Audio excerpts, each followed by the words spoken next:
The execution was scheduled for 5 in the afternoon. The first spectators had arrived by morning and secured themselves places. They brought chairs and footstools with them, pillows, food, wine, and their children.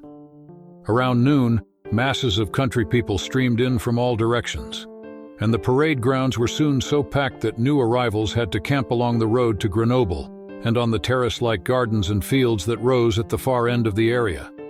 Vendors were already doing a brisk business. People ate, people drank, everything hummed and simmered as at a country fair. Soon there were a good 10,000 people gathered, more than for the crowning of the Queen of the Jasmine, more than for the largest guild procession, more than Grasse had ever seen before. They stood far up on the slopes. They hung in the trees. They squatted atop walls and on the roofs. They pressed together 10 or 12 to a window. Only in the center of the grounds, protected by the fence barricade as if stamped and cut from the dough of the crowd, was there still an open space for the grandstand and the scaffold, which suddenly appeared very small, like a toy, or the stage of a puppet theater.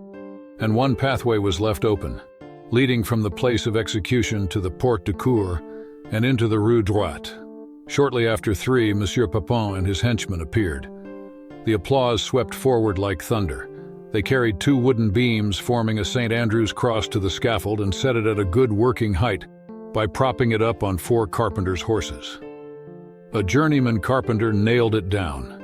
Every move, every gesture of the deputy executioners and the carpenter was greeted by the crowd's applause. And when Papin stepped forward with his iron rod, walked around the cross, measuring his steps, striking an imaginary blow now on one side, now on the other, there was an eruption of downright jubilation. At 4, the grandstand began to fill. There were many fine folk to admire. Rich gentlemen with lackeys and fine manners, beautiful women, big hats, shimmering clothes. The whole of the nobility from both town and country was on hand. The gentlemen of the council appeared in closed rank, the 2 consuls at their head. Richies was dressed in black, with black stockings and a black hat. Behind the council, the magistrates marched in, led by the presiding judge of the court. Last of all, in an open sedan chair came the bishop, wearing gleaming purple vestments and a little green hat. Whoever still had his cap on doffed it now to be sure. This was awe-inspiring. Then nothing happened for about 10 minutes. The lords and ladies had taken their places. The common folk waited impassively. No one was eating now. They all waited. Papin and his henchmen stood on the scaffold platform as if they too had been nailed down. The sun hung large and yellow over the Esterel. From the valley of Grasse, a warm wind came up, bearing with it the scent of orange blossoms. It was very warm and almost implausibly still. Finally, when it seemed the tension could last no longer without its bursting into 1,000, voiced scream into a tumult, a frenzy, or some other mob scene, above the stillness they heard the clatter of horses and the creaking of wheels. Down the Rue Droite came a carriage drawn by a pair of horses, the police lieutenant's carriage. It drove through the city gate and reappeared for all to see in the narrow path leading to the scaffold. The police lieutenant had insisted on this manner of arrival, since otherwise he could not guarantee the safety of the convicted man. It was certainly not the customary practice. The prison was hardly 5 minutes away from the place of execution, and if a condemned man, for whatever reason, could not have managed the short distance on foot, then he would have traveled it in an open donkey cart. That a man should be driven to his own execution in a coach with a driver, liveried footman, and a mounted guard. No one had ever seen anything like that, and nevertheless there was no sign of unrest or displeasure among the crowd. On the contrary, people were satisfied that at least something was happening, considered the idea of the coach a clever stroke. Just as at the theater people enjoy a familiar play when it is presented in some surprisingly new fashion. Many even thought the grand entrance appropriate. Such an extraordinarily abominable criminal deserved extraordinary treatment. You couldn't drag him to the scaffold in chains like a common thief and kill him. There would have been nothing sensational about that. But to lead him from his upholstered equipage to the St. Andrew's cross, that was an incomparably imaginative bit of cruelty. The carriage stopped midway between the scaffold and the grandstand. The footman jumped down, opened the carriage door, and folded down the steps. The police lieutenant climbed out, behind him an officer of the guard, and finally Grenouille. He was wearing a blue frock coat, a white shirt, white silk stockings, and buckled black shoes. He was not bound. No one led him by the arm. He got out of the carriage as if he were a free man. And then a miracle occurred. Or something very like a miracle. Or at least something so incomprehensible, so unprecedented, and so unbelievable that everyone who witnessed it would have called it a miracle afterwards if they had taken the notion to speak of it at all. Which was not the case, since afterwards, every single one of them was ashamed to have had any part in it whatever. What happened was that from one moment to the next, the 10,000 people on the parade grounds and on the slopes surrounding it felt themselves infused with the unshakable belief that the man in the blue frock coat who had just climbed out of the carriage could not possibly be a murderer. Not that they doubted his identity. The man standing there was the same one whom they had seen just a few days before at the window of the provost court on the church square, and whom, had they been able to get their hands on him, they would have lynched with savage hatred. The same one who only 2 days before had been lawfully condemned on the basis of overwhelming evidence and his own confession. The same one whose slaughter at the hands of the executioner they had eagerly awaited only a few minutes before. It was he, no doubt of it. And yet, it was not he either. It could not be he. He could not be a murderer. The man who stood at the scaffold was innocence personified. All of them, from the bishop to the lemonade vendor, from the marquis to the little washerwoman, from the presiding judge to the street urchin, knew it in a flash. Papon knew it too. And his great hands, still clutching the iron rod, trembled. All at once his strong arms were as weak, his knees as wobbly, his heart as anxious as a child's. He would not be able to lift that rod, would never in his life have the strength to lift it against this little innocent man. Oh, he dreaded the moment when they would lead him forward. He tottered, had to prop himself up with his death, dealing rod to keep from sinking feebly to his knees. The great, the mighty Papon. The 10,000 men and women, children and patriarchs assembled there felt no different. They grew weak as young maidens who have succumbed to the charms of a lover. They were overcome by a powerful sense of goodwill, of tenderness, of crazy, childish infatuation, yes, God help them, of love for this little homicidal man, and they were unable, unwilling to do anything about it.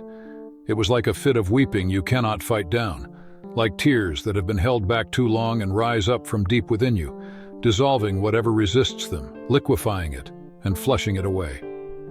These people were now pure liquid. Their spirits and minds were melted. Nothing was left but an amorphous fluid, and all they could feel was their hearts floating and sloshing about within them. And they laid those hearts, each man, each woman, in the hands of the little man in the blue frock coat, for better or worse. They loved him. Grenouille had been standing at the open carriage door for several minutes now, not moving at all. The footman next to him had sunk to his knees and sank further still until achieving the fully prostrate position customary in the Orient before a sultan or Allah. And even in this posture, he still quivered and swayed, trying to sink even further, to lie flat upon the earth, to lie within it, under it. He wanted to sink to the opposite side of the world out of pure subservience. The officer of the guard and the police lieutenant, doughty fellows both, whose duty it was now to lead the condemned man to the scaffold and hand him over to his executioner, could no longer manage anything like a coordinated action. They wept and removed their hats, put them back on, cast themselves to the ground, fell into each other's arms, withdrew again, flapped their arms absurdly in the air, wrung their hands, twitched and grimaced like victims of St. Vitus's dance. The noble personages, being somewhat further away, abandoned themselves to their emotions with hardly more discretion. Each gave free rein to the urges of his or her heart. There were women who, with one look at Grenouille, thrust their fists into their laps and sighed with bliss, and others who, in their burning desire for this splendid young man, for so he appeared to them, fainted dead away without further ado. There were gentlemen who kept springing up and sitting down and leaping up again, snorting vigorously and grasping the hilts of their swords as if to draw them, and then when they did, each thrusting his blade back in so that it rattled and clattered, and others who cast their eyes mutely to heaven and clenched their hands in prayer. And there was Monseigneur the bishop, who, as if he had been taken ill, slumped forward and banged his forehead against his knees, sending his little green hat rolling, when in fact he was not ill at all, but rather for the first time in his life basking in religious rapture, for a miracle had occurred before their very eyes. The Lord God had personally stayed the executioner's hand by disclosing as an angel the very man who had for all the world appeared a murderer. Oh, that such a thing had happened, here in the 18th century. How great was the Lord, and how small and petty was he himself who had spoken his anathema without himself believing it, merely to pacify the populace. Oh, what presumption! Oh, what lack of faith! And now the Lord had performed a miracle. Oh, what splendid humiliation, what sweet abasement, what grace to be a bishop thus chastised by God. Meanwhile, the masses on the other side of the barricade were giving themselves over ever more shamelessly to the uncanny rush of emotion that Grenouille's appearance had unleashed. Those who at the start had merely felt sympathy and compassion were now filled with naked, insatiable desire, and those who had at first admired and desired were now driven to ecstasy. They all regarded the man in the blue frock coat as the most handsome, attractive, and perfect creature they could imagine. To the nuns he appeared to be the savior in person, to the Satanists as the shining lord of darkness, to those who were citizens of the Enlightenment as the highest principle, to young maidens as a fairy, tale prince, to men as their ideal image of themselves. And they all felt as if he had seen through them at their most vulnerable point, grasped them, touched their erotic core. It was as if the man had 10,000 invisible hands and had laid a hand on the genitals of the 10,000 people surrounding him and fondled them in just the way that each of them, whether man or woman, desired in his or her most secret fantasies.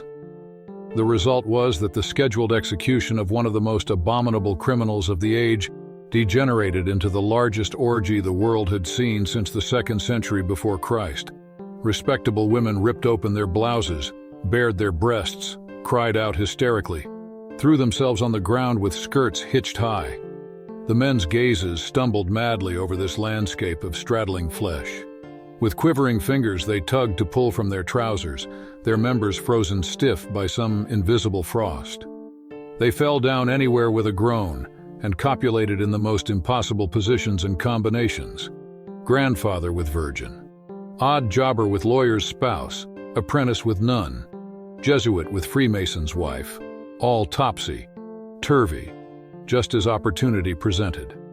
The air was heavy with the sweet odor of sweating lust and filled with loud cries, grunts, and moans from 10,000 human beasts. It was infernal. Grenouille stood there and smiled. Or rather, it seemed to the people who saw him that he was smiling, the most innocent, loving, enchanting, and at the same time most seductive smile in the world. But in fact, it was not a smile, but an ugly, cynical smirk that lay upon his lips, reflecting both his total triumph and his total contempt. He, Jean-Baptiste Grenouille, born with no odor of his own on the most stinking spot in this world, amid garbage, dung, and putrefaction, raised without love, with no warmth of a human soul, surviving solely on impudence and the power of loathing, small, hunchbacked, lame, ugly, shunned, an abomination within and without, he had managed to make the world admire him. To hell with admire, love him, desire him, idolize him. He had performed a Promethean feat. He had persevered until, with infinite cunning, he had obtained for himself that divine spark, something laid gratis in the cradle of every other human being, but withheld from him alone. And not merely that, he had himself actually struck that spark upon himself. He was even greater than Prometheus. He had created an aura more radiant and more effective than any human being had ever possessed before him. And he owed it to no one, not to a father nor a mother, and least of all to a gracious God, but to himself alone. He was in very truth his own God, and a more splendid God than the God that stank of incense and was quartered in churches. A flesh and blood bishop was on his knees before him, whimpering with pleasure. The rich and the mighty, proud ladies and gentlemen, were fawning in adoration, while the common folk all around, among them the fathers, mothers, brothers, and sisters of his victims, celebrated an orgy in his honor and in his name. A nod of his head, and they would all renounce their God and worship him. Grenouille the Great. Yes, he was Grenouille the Great. Now it had become manifest. It was he, just as in his narcissistic fantasies of old, but now in reality. And in that moment, he experienced the greatest triumph of his life. And he was terrified. He was terrified because he could not enjoy 1 second of it. In that moment, as he stepped out of the carriage into the bright sunlight of the parade grounds, clad in the perfume that made people love him, the perfume on which he had worked for 2 years, the perfume that he had thirsted to possess his whole life long.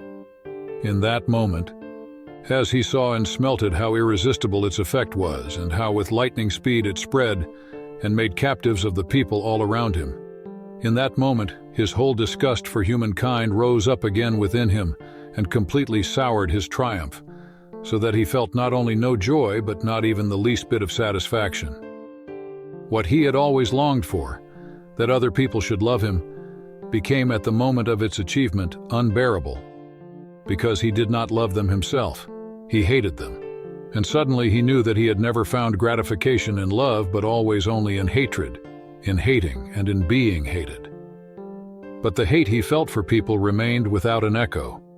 The more he hated them at this moment, the more they worshipped him, for they perceived only his counterfeit aura, his fragrant disguise, his stolen perfume, and it was indeed a scent to be worshipped. He would have loved right now to have exterminated these people from the earth, every stupid, stinking, eroticized one of them, just as he had once exterminated alien odors from the world of his raven, black soul.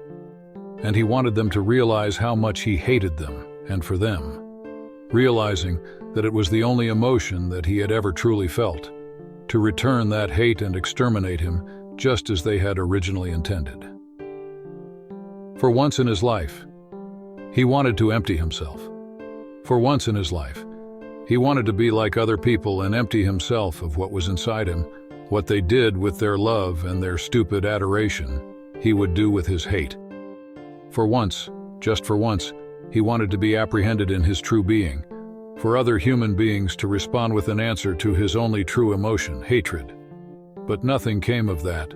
Nothing could ever come of it, and most certainly not on this day. For after all, he was masked with the best perfume in the world, and beneath his mask there was no face but only his total odorlessness.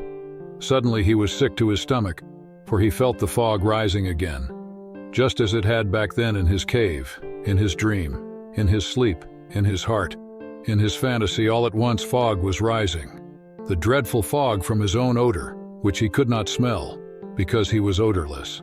And just as then he was filled with boundless fear and terror, felt as if he were going to suffocate. But this time it was different. This was no dream, no sleep, but naked reality. And different too, because he was not lying alone in a cave, but standing in a public place before 10,000 people. And different, because here no scream would help to wake and free him. No flight would rescue him and bring him into the good, warm world. For here and now this was the world, and this, here and now, was his dream come true. And he had wanted it thus. The horrible, suffocating fog rose up from the morass of his soul, while all around him people moaned in orgiastic and orgasmic rapture. A man came running up to him. He had leapt up out of the first row of the notables' grandstand, so violently that his black hat toppled from his head, and now with his black frock coat billowing he fluttered across the parade grounds like a raven or an avenging angel. It was Regis. "He is going to kill me," thought Grenouille. "He is the only one who has not let himself be deceived by my mask. He won't let himself be deceived. The scent of his daughter is clinging to me, betraying me as surely as blood. He has got to recognize me and kill me. He has got to do it." And he spread his arms wide to receive the angel storming down upon him. He already could feel the thrust of the dagger or sword tickling so wonderfully at his breast, and the blade passing through his armor of scent in the suffocating fog, right to the middle of his cold heart. Finally, something in his heart, something other than himself. And he sensed his deliverance already at hand. And then, suddenly, there was Regis at his breast, no avenging angel, but a shaken, pitiably sobbing Regis who threw his arms around him, clutching him very tight, as if he could find no other footing in a sea of bliss. No liberating thrust of the dagger, no prick to the heart, not even a curse or a cry of hatred. Instead, Regis's cheek wet with tears glued to his, and quivering lips that whimpered to him, "Forgive me, my son, my dear son, forgive me." With that, everything within him went white before his eyes, while the world outside turned raven black. The trapped fog condensed to a raging liquid like frothy, boiling milk. It inundated him, pressed its unbearable weight against the inner shell of his body, could find no way out. He wanted to flee, for God's sake, to flee. But where? He wanted to burst, to explode, to keep from suffocating on himself. Finally, he sank down and lost consciousness. When he again came to, he was lying in Lord Rishi's bed. The reliquary of clothes and hair had been removed. A candle was burning on the night table. The window was ajar, and he could hear the exultation of the town's revels in the distance. Antoine Richis was sitting on a footstool beside the bed, watching him. He had placed Grenouille's hand in his own and was stroking it. Even before he opened his eyes, Grenouille had checked the atmosphere. Everything was quiet within him. There was no more boiling or bursting. His soul was again dominated as usual by cold night, just what he needed for a frosty and clear conscious mind to be directed to the outside world. There he smelled his perfume. It had changed. Its peaks had leveled off so that the core of Lore's scent emerged more splendidly than ever. A mild, dark, glowing fire.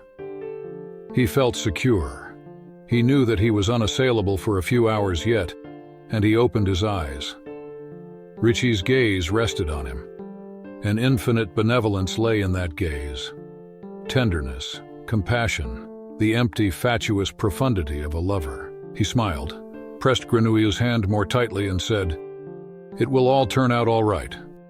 The magistrate has overturned the verdict. All the witnesses have recanted. You are free.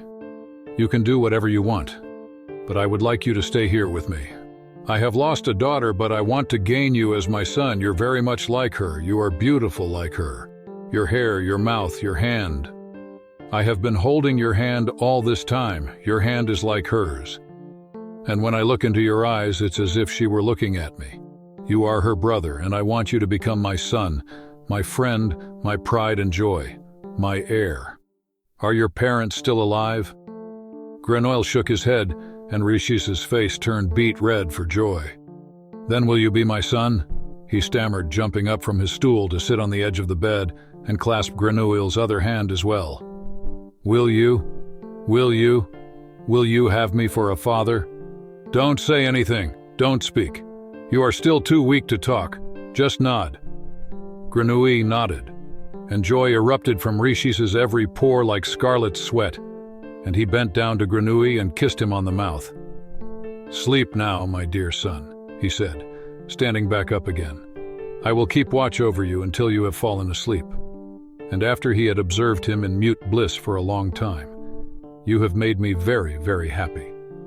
Grenouille pulled the corners of his mouth apart, the way he had noticed people do when they smile.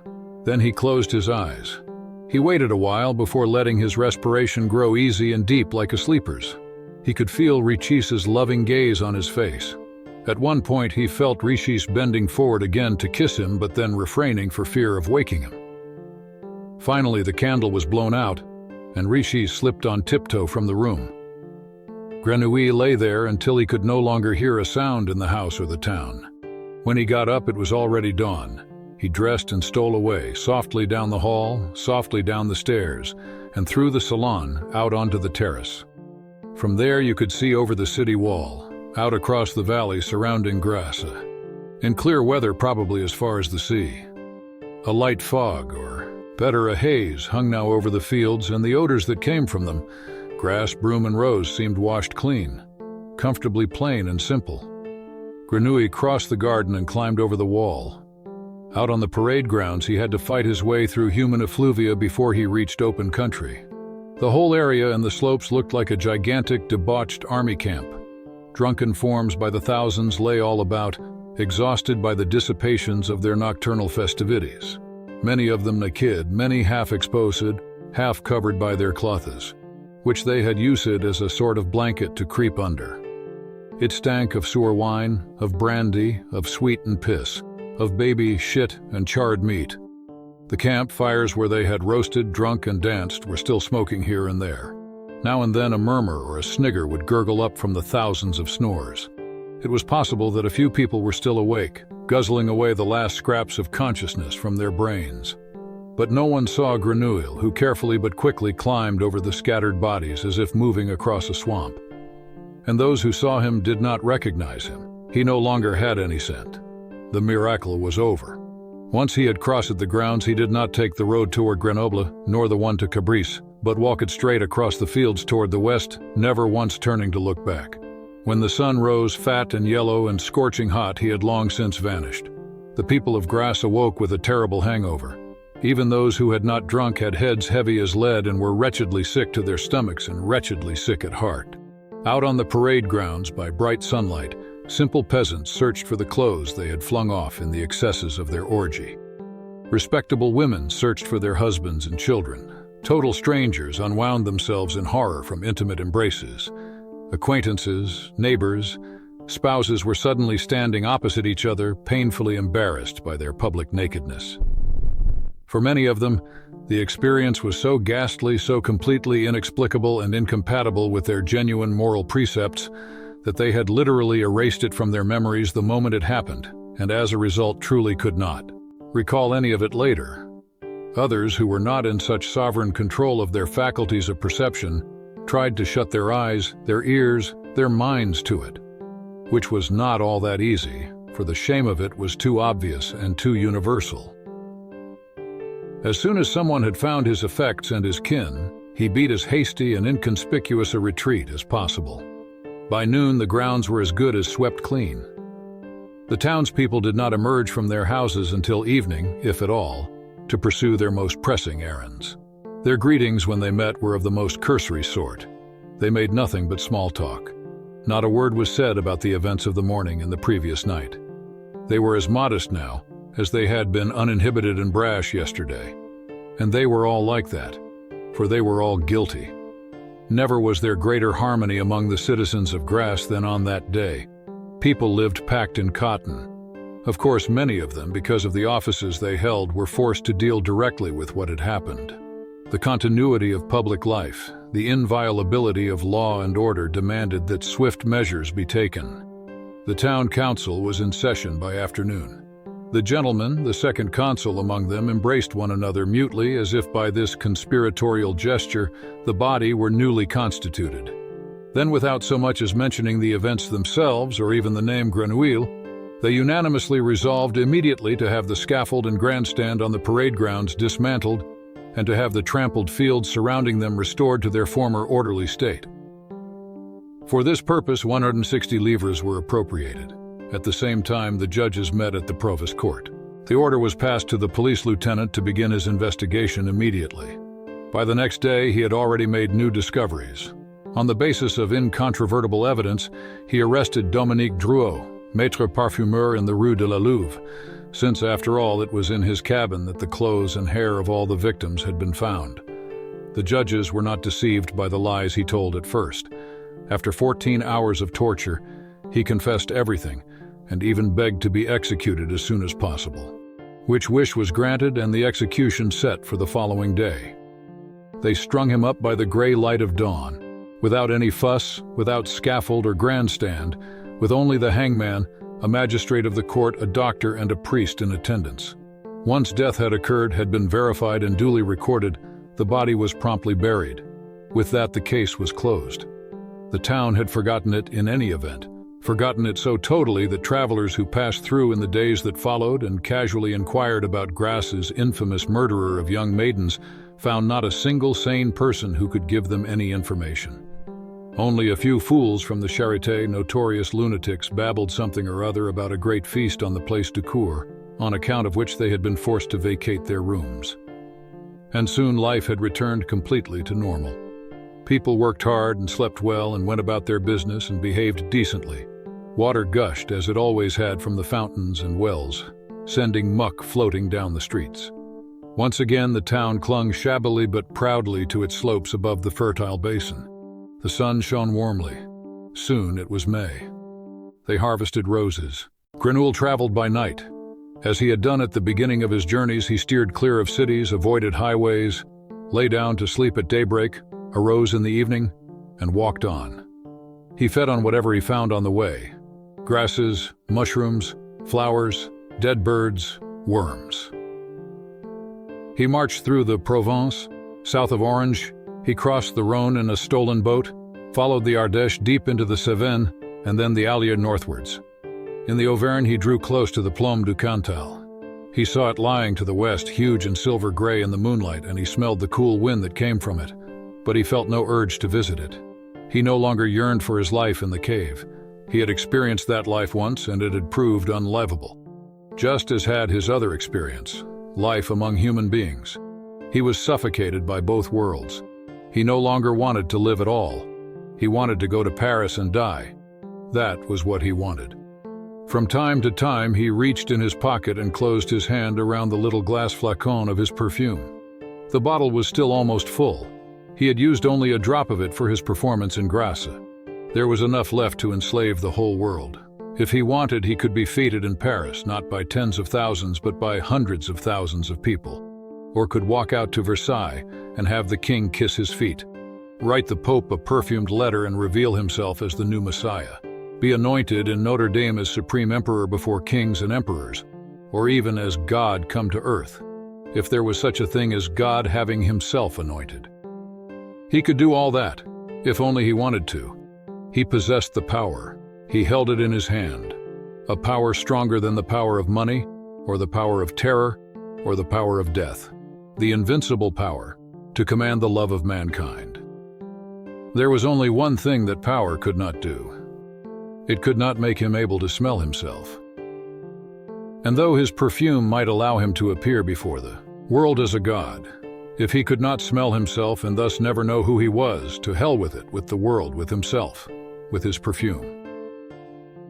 The hand that had grasped the flacon was fragrant with a faint scent, and when he put it to his nose and sniffed, he grew wistful and forgot to walk on and stood there smelling. No one knows how good this perfume really is, he thought. No one knows how well made it is. Other people are merely conquered by its effect, don't even know that it's a perfume that's working on them, enslaving them. The only one who has ever recognized it for its true beauty is me, because I created it myself. And at the same time, I'm the only one that it cannot enslave. I am the only person for whom it is meaningless. And on another occasion, he was already in Burgundy. When I was standing there at the wall below the garden where the red-headed girl was playing, and her scent came floating down to me. Or better, the promise of her scent, for the scent she would carry later did not even exist yet. Maybe what I felt that day is like what the people on the parade grounds felt when I flooded them with my perfume. But then he cast the thought aside. No, it was something else. Because I knew that I desired the scent, not the girl. But those people believed that they desired me, and what they really desired remained a mystery to them. Then he thought no more, for thinking was not his strong point, and then, too, he was already in the Orléanais. He crossed the Loire at Sully. The next day he had the odor of Paris in his nose. On June 25, 1766, at 6 in the morning, he entered the city via the Rue Saint-Jacques. It turned out to be a hot day, the hottest of the year thus far. The thousands of odors and stenches oozed out as if from thousands of festering boils. Not a breeze stirred. The vegetables in the market stalls shriveled up, meat and fish rotted. Tainted air hung in the narrow streets. Even the river seemed to have stopped flowing, to have stagnated. It stank. It was a day like the one on which Grenouille was born. He walked across the Pont Neuf to the right bank and then down to Les Halles and the Cimetière des Innocents. He sat down in the arcades of the charnel house bordering the Rue aux Fers. Before him lay the cemetery grounds like a cratered battlefield, burrowed and ditched and trenched with graves, sown with skulls and bones, not a tree, bush, or blade of grass, a garbage dump of death. Not a soul was to be seen. The stench of corpses was so heavy that even the gravediggers had retreated. Only after the sun had gone down did they come out again to scoop out holes for the dead by torchlight, until late into the night. But then, after midnight, the gravediggers had left by then. The place came alive with all sorts of riffraff. Thieves, murderers, cutthroats, whores, deserters, young desperados. A small campfire was lit for cooking and in the hope of masking the stench. When Grenouille came out of the arcades and mixed in with these people, they at first took no notice of him. He was able to walk up to the fire unchallenged, as if he were one of them. That later helped confirm the view that they must have been dealing with a ghost, or an angel, or some other supernatural being, because normally they were very touchy about the approach of any stranger. The little man in the blue frock coat, however, had suddenly simply been there, as if he had sprouted out of the ground, and he had had a little bottle in his hand that he unstoppered. That was the first thing that any of them could recall, that he had stood there and unstoppered a bottle. And then he had sprinkled himself all over with the contents of the bottle, and all at once he had been bathed in beauty like blazing fire. For a moment they fell back in awe and pure amazement. But in the same instant they sensed their falling back was more like preparing for a running start, that their awe was turning to desire, their amazement to rapture. They felt themselves drawn to this angel of a man. A frenzied, alluring force came from him, a riptide no human could have resisted, all the less because no human would have wanted to resist it, for what that tide was pulling under and dragging away was the human will itself, straight to him. They had formed a circle around him, 20, 30 people, and their circle grew smaller and smaller. Soon the circle could not contain them all. They began to push, to shove, and to elbow, each of them trying to be closest to the center. And then all at once the last inhibition collapsed within them, and the circle collapsed with it. They lunged at the angel, pounced on him, threw him to the ground. Each of them wanted to touch him, wanted to have a piece of him, a feather, a bit of plumage, a spark from that wonderful fire. They tore away his clothes, his hair, his skin from his body. They plucked him, they drove their claws and teeth into his flesh. They attacked him like hyenas. But the human body is tough and not easily dismembered. Even horses have great difficulty accomplishing it. And so the flash of knives soon followed, thrusting and slicing, and then the swish of axes and cleavers aimed at the joints, hacking and crushing the bonus. In very short order, the angle was divided into 30 pieces, and every animal in the pack snatched a piece for itself, and then, driven by voluptuous lust, dropped back to devour it. A half hour later, Jean-Baptiste Grenouille had disappeared utterly from the earth. When the cannibals found their way back together after disposing of their meal, no one said a word. Someone would belch a bit, or spit out a fragment of bone, or softly smack with his tongue, or kick a leftover shred of blue frock coat into the flames. They were all a little embarrassed and afraid to look at one another. They had all, whether man or woman, committed a murder or some other despicable crime at one time or another. But to eat a human being? They would never, so they thought, have been capable of anything that horrible. And they were amazed that it had been so very easy for them, and that, embarrassed as they were, they did not feel the tiniest bite of conscience. On the contrary, though the meal lay rather heavy on their stomachs, their hearts were definitely light. All of a sudden there were delightful bright flutterings in their dark souls, and on their faces was a delicate virginal glow of happiness. Perhaps that was why they were shy about looking up and gazing into one another's eyes. When they finally did dare it, at first with stolen glances and then candid ones, they had to smile. They were uncommonly proud. For the first time they had done something out of love.